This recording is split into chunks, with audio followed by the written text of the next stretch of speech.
ça veut dire que Koudou Jeannette est une grande lectrice. C'est ce que j'appelle révéler.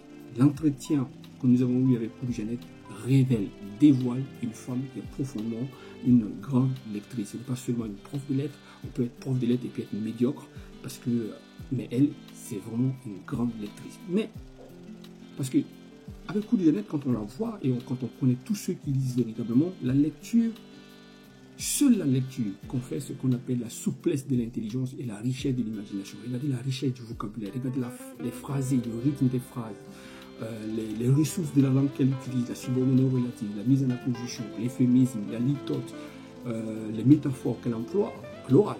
Je vous dis à l'oral. C'est absolument extraordinaire. Mais mieux, c'était où elle a parlé de la maltraitance de Laurent Gbagbo. Cette partie, je sais que beaucoup de personnes n'ont pas compris, parce que j'ai vu les commentaires. Et moi, j'ai parlé avec Koudou Jeannette.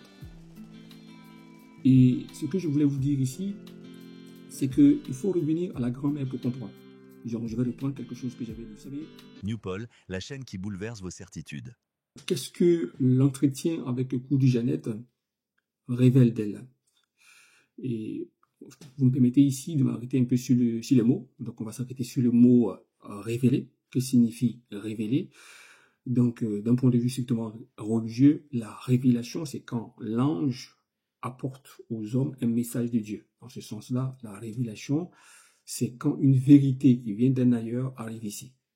Dans un sens strictement littéraire, révéler, c'est dévoiler. Et que signifie dévoiler? C'est ôter le voile. C'est comme s'il y avait un voile qui avait couvert, et on va retirer le voile.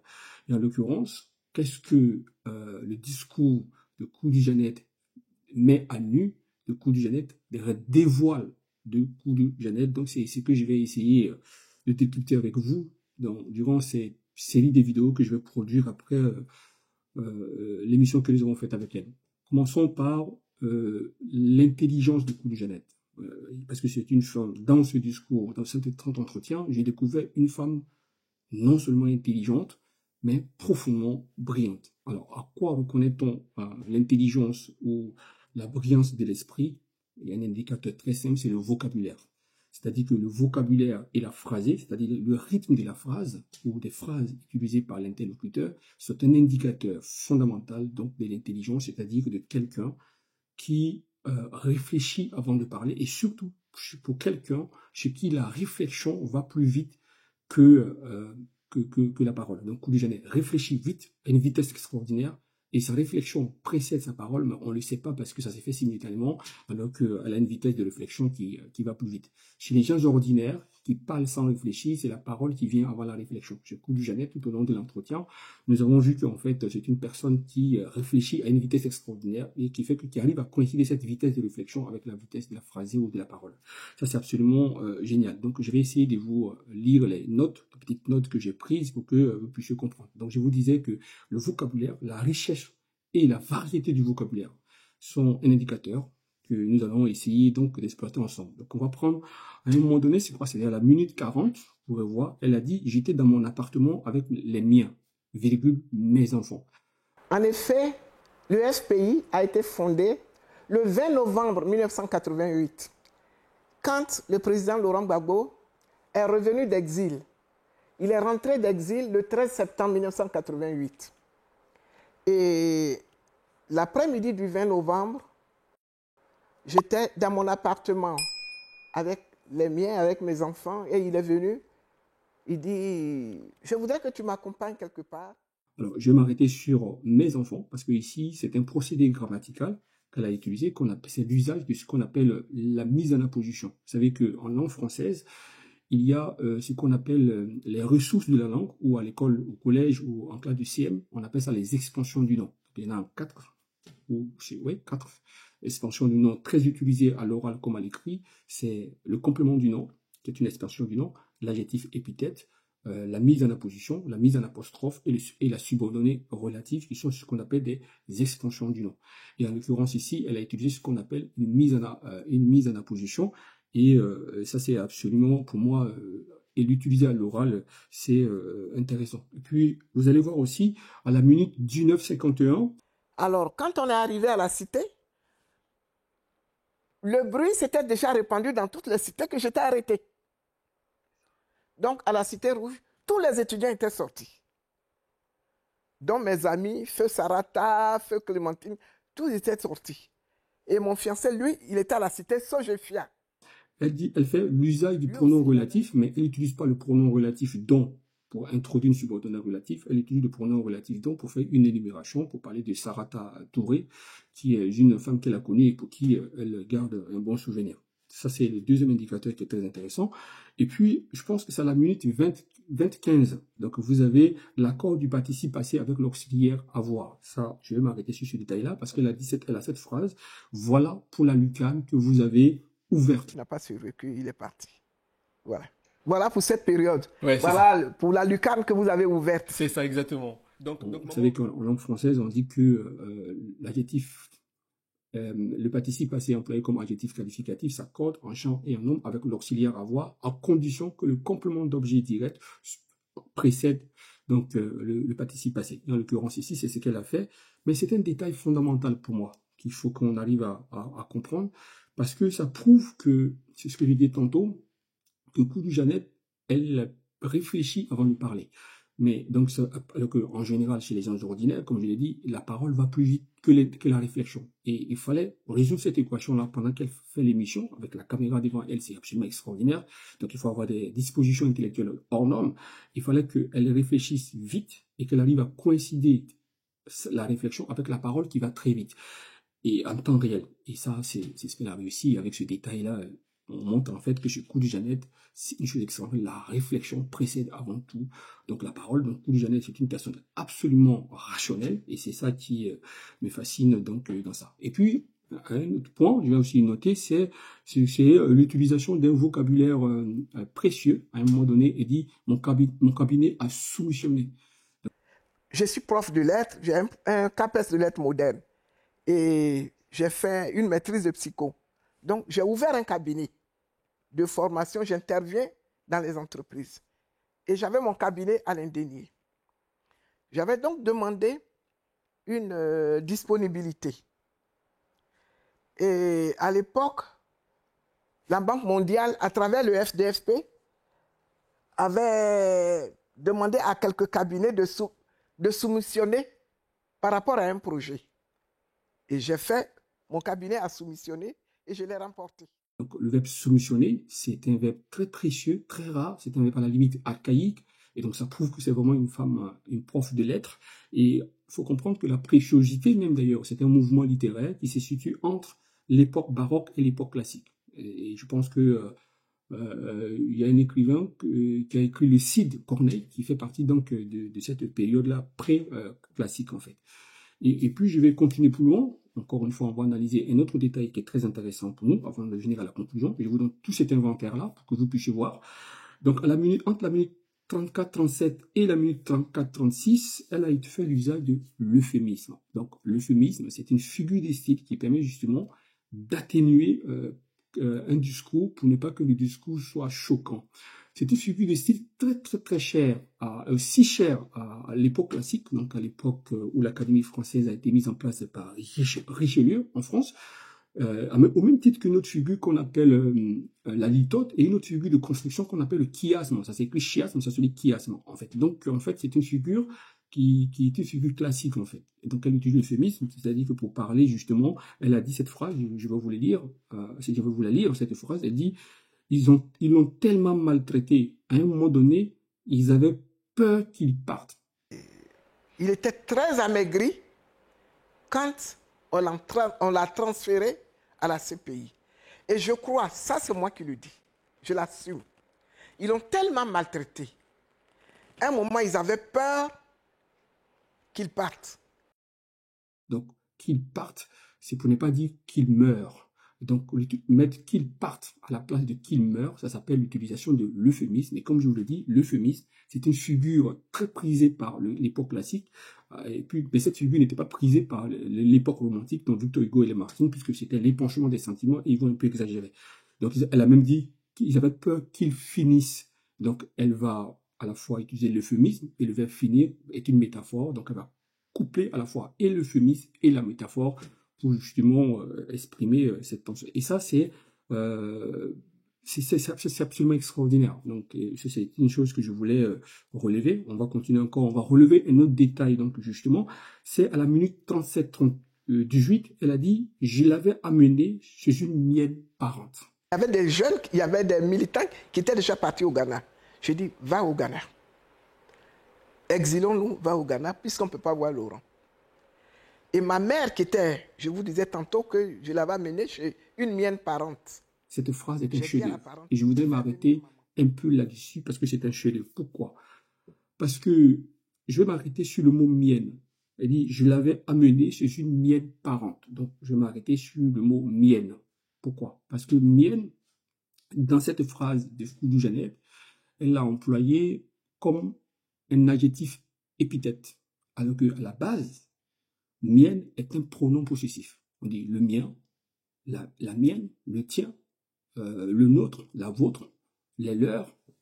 Donc, en fait, c'est vraiment ce qu'elle a opéré ici, c'est un chef-d'œuvre. Pourquoi? Parce que elle va faire ce qu'on appelle en grammaire, le changement des classes grammaticales. Parce que vous savez, en grammaire, un mot dans une phrase, il a ce qu'on appelle une classe grammaticale et il a une fonction. Donc, la classe grammaticale, c'est la nature du mot et la fonction, c'est le rôle que joue le mot dans la phrase.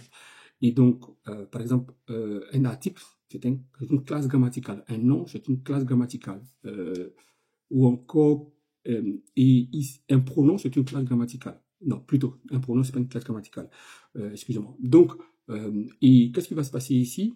Elle va prendre le pronom possessif mienne, qu'elle va changer de classe grammaticale, elle va en faire un adjectif épithète. Ce procédé-là existe quand on le voit avec le nom. Quand vous prenez un mot qui n'est pas un nom à la base pour que vous transformez en nom, on appelle ça la substantivation. Mais ici, Koudou Jeannette va transformer justement le pronom possessif en adjectif qualificatif, enfin un adjectif épithète du nom parente. Je ne connais pas ce procédé-là en français, mais c'était chef-d'œuvre. Ça montre effectivement qu'elle connaît très très bien la langue française et qu'elle parle une langue qu'elle maîtrise avec beaucoup d'habileté.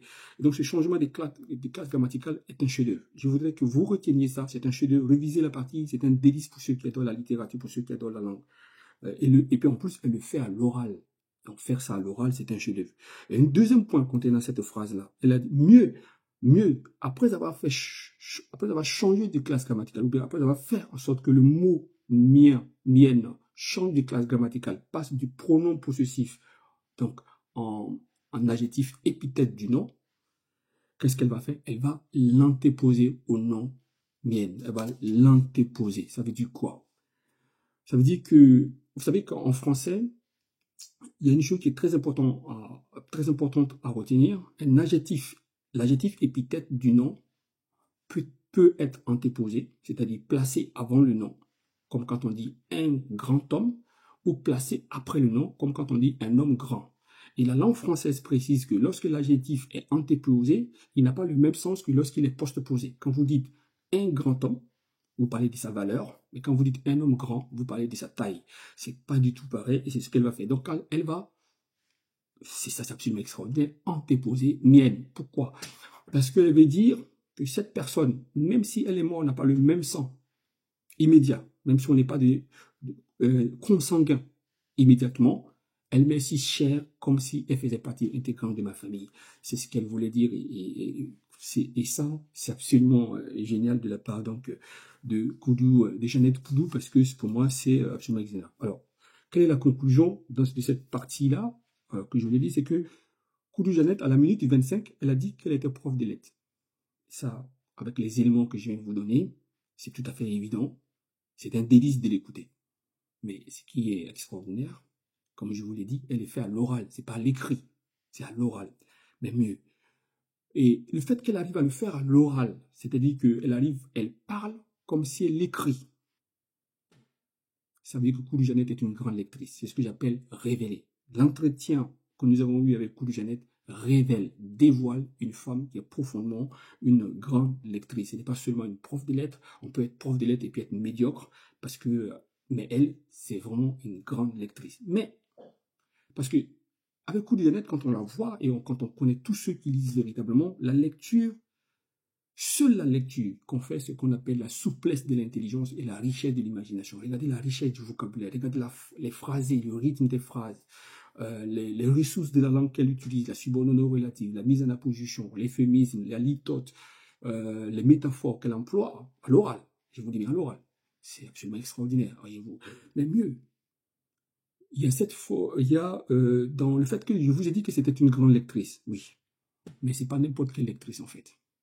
Koudou-Jeannette, quand vous l'écoutez parler, vous savez qu'elle est de celles et ceux qui lisent lentement et profondément. C'est pour ça qu'elle lit les livres difficiles. Je parie, alors que sur ce sujet, elle peut témoigner. Elle et moi, on n'a pas parlé de ça. J'espère qu'elle va écouter ces décryptages. Mais quand on l'écoute, on voit une femme qui lit les livres difficiles. Parce que donc elle doit lire les classiques. Ça se voit, vous voyez, comme je vous ai montré. Donc elle lit les livres difficiles. Mais pourquoi elle a fait l'option de lire des livres difficiles? Parce que la lecture n'est pas pour Koudou-Jeannette un lieu d'apprentissage, parce qu'il y a des gens qui ouvrent un livre pour apprendre. Koudou-Jeannette ne lit pas pour apprendre. Ça, c'est la première des choses quand on écoute son entretien. Elle lit parce que la lecture est un moment de méditation. C'est une heure ouverte à la rencontre de soi avec soi. C'est pour ça qu'elle parle comme ça. C'est pour ça qu'elle parle avec le cœur. Mais quand Koudou-Jeannette parle avec le cœur, la parole commence dans le cœur, passe par l'esprit avant d'arriver à la bouche. Tous ceux qui lisent, ils donnent tout, il y a tout un cheminement chez ceux qui lisent à la parole.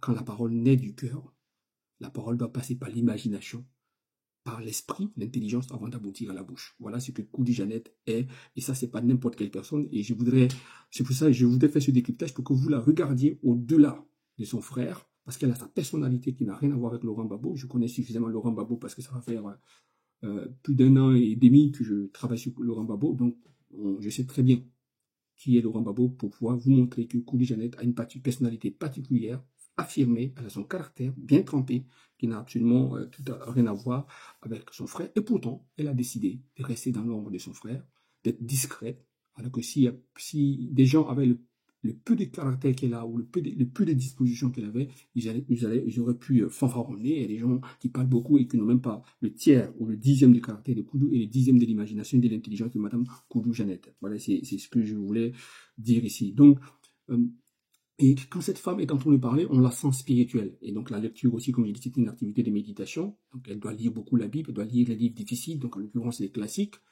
Et on voit une femme qui est profondément spirituelle. C'est comme si le feu intérieur s'était déjà libéré. Donc parce que ceux qui lisent pour ne pas apprendre, la lecture fonctionne comme la goutte d'eau qui tombe goutte à goutte sur le rocher et finit par creuser.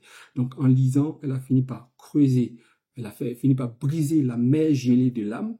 Et une fois le feu intérieur, l'âme brisée, la mer gelée de l'âme brisée, le feu va circuler, creuser des sillons, et puis laisser remonter le feu spirituel, le feu intérieur, ce qu'on retrouve chez les grands mystiques, chez les derviches, en Turquie ou en Iran, qui font que lorsqu'ils dansent, ils sont emportés par cet enthousiasme. Et je rappelle que le mot enthousiasme, c'est un mot grec qui vient de enteros, qui veut dire le Dieu intérieur. Quand vous entendez Koudou-Jeannette parler, vous sentez l'enthousiasme, c'est-à-dire en grec enteros, le Dieu intérieur, ce feu intérieur dont je parle. Chapeau à maman Koudou-Jeannette, qui est une femme exceptionnelle, j'étais là à le révéler. Par contre, pour cette dernière partie du décryptage, je voudrais m'arrêter sur un point, c'était à la minute 34-50. J'ai noté le point ici sur ma feuille pour ne pas oublier.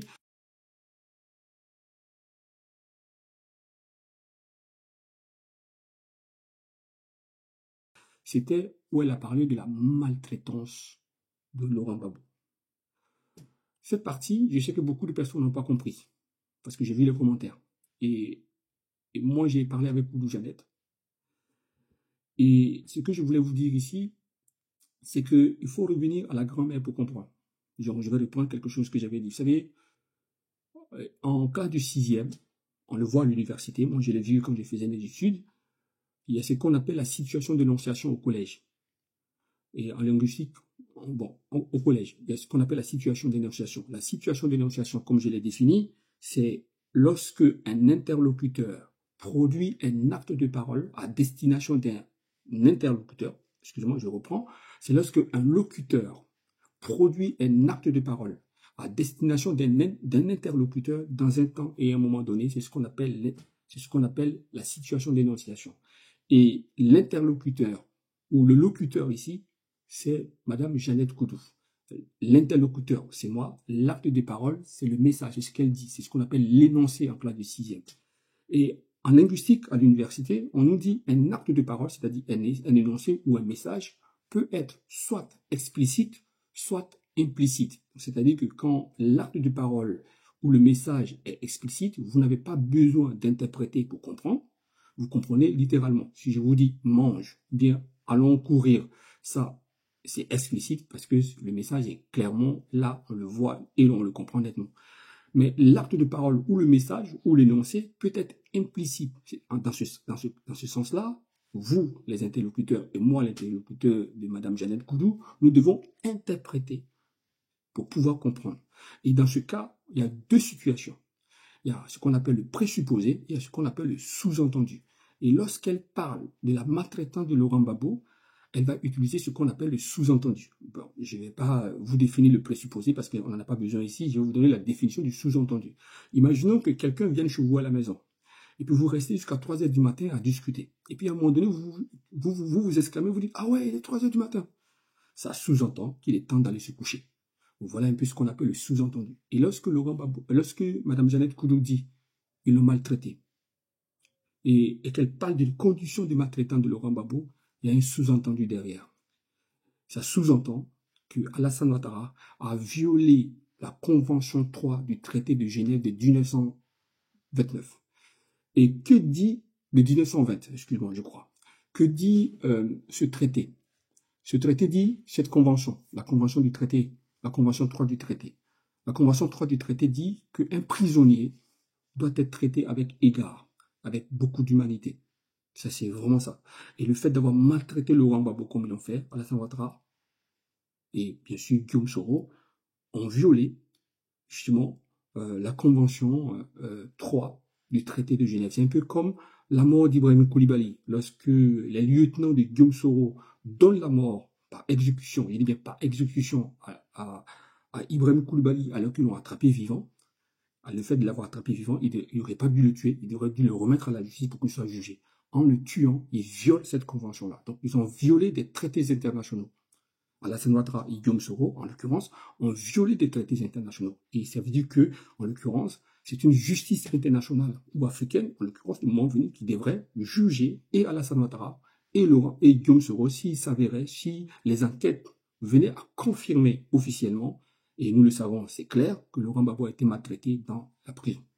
Et nous savons, moi je l'ai dit, venait à confirmer, c'est pour juste attendre que l'enquête soit mise, que la commission d'enquête soit mise en place. Mais nous, de ce que nous avons, des témoignages que nous avons, Alassane Ouattara a maltraité Laurent Gbagbo quand il était à Korogo. Donc c'est une violation donc, de cette convention 3, c'est une violation d'un traité international. Donc il faut un tribunal international justement pour qu'Alassane Ouattara vienne répondre de cette maltraitance, qui est donc, entre autres, de cette maltraitance, et bien évidemment peut-être avec Guillaume Soro, donc de Laurent Gbagbo durant la prison à Korogo. Et donc, c'est ce que je voulais dire, et je reviendrai avec d'autres décryptages sur d'autres passages pour que vous puissiez comprendre. Merci. Et c'est pourquoi il est important que vous signiez la pétition pour le tribunal pénal international. Je vous invite à tous et à toutes, je vous invite tous et toutes d'aller signer la pétition. C'est très facile, c'est gratuit. C'est pour la justice. C'est pour que la vie de chaque Ivoirien compte. Si nous laissons ce qui s'est passé en Côte d'Ivoire mourir dans l'œuf, ça veut dire que nous avons tous participé de la désacralisation de la vie humaine. Face à l'impunité, la justice. Pour les Ivoiriens, pour les Français et pour tous ceux et celles qui ont vécu en Côte d'Ivoire de 2000 à 2011 et ont été victimes du complot contre Gbagbo et les Ivoiriens. La Côte d'Ivoire a été marquée par des violences qui ont laissé des blessures profondes. Des crimes graves restent impunis. L'impunité nourrit la violence. Pour construire un avenir de paix et de réconciliation en Côte d'Ivoire, la justice doit être rendue. Face à l'échec de la Cour pénale internationale, CPI, qui n'a pas pris en compte les acteurs étrangers qui ont participé du malheur des Ivoiriens, des Français et autres, nous demandons la création d'un tribunal pénal international. Ce TPI vise à apporter une véritable réponse juridique à tous les crimes commis en Côte d'Ivoire entre 2000 et 2011, peu importe la nationalité de leurs auteurs. Pour la justice, la vérité, les réparations et pour une réconciliation vraie des Ivoiriens, signons la pétition, elle est totalement gratuite. Votre signature est une voie pour la justice. Agissez maintenant. Nous n'avons pas le droit. Nous n'avons pas le droit, quel que soit ce que nous sommes. Aujourd'hui, il y a une forme d'indifférence qui gagne les humains. Tant qu'un problème ne me concerne pas, tant que ça concerne l'autre, c'est pas mon affaire. Et ça, c'est dangereux. C'est ce qui va nous tuer. C'est plus l'indifférence au malheur qui menace notre humanité, c'est pas le manque de cœur. Et je pense que dans l'occurrence ici, il n'est nul besoin d'être ivoirien pour comprendre qu'il y a eu un génocide dans l'ouest de la Côte d'Ivoire pour lequel Martine Keïvao se bat toute seule, abandonnée, toute seule. Il y a eu des choses qui se sont passées sur la personne de Laurent Gbagbo et que nous ne pouvons pas laisser passer, qui se sont passées sur des victimes devant l'hôtel Ivoire que nous ne pouvons pas laisser passer. Nous avons vu qu'à l'ouest de la Côte d'Ivoire, lors de la visite de Sédou Diarra, l'armée française a dû cacher des corps. Donc l'armée française était dans une forme de complicité pendant qu'on tuait, et avec l'ONICI, dans une complicité pendant qu'on massacrait les populations civiles. Et l'ONICI et l'armée française n'ont rien fait. Mais non seulement ça, ils ont participé de cacher des corps pour minorer ce qui s'est passé, pour nous déclarer après qu'il y a eu 3000 morts. S'il vous plaît, Madame Jeannette Koudou a parlé depuis Abidjan. Pourtant, la Ouattara peut la prendre pour la mettre en prison, mais elle n'a pas peur, elle a parlé. Il y a des gens, pour signer une simple pétition, vous prenez votre téléphone, vous signez, ils disent qu'ils ont peur. Vous avez peur et vous voulez les changements. Quand on veut les changements, on doit s'armer de son cœur, de son courage, parce que le mot courage, le radical, c'est le mot cœur. Quand vous n'avez pas le courage, ça veut dire que vous n'avez pas de cœur. Donc ça veut dire que vous n'avez pas de sentiments quand vous n'avez pas de cœur, et ça veut dire que vous n'avez pas de force quand vous n'avez pas de cœur.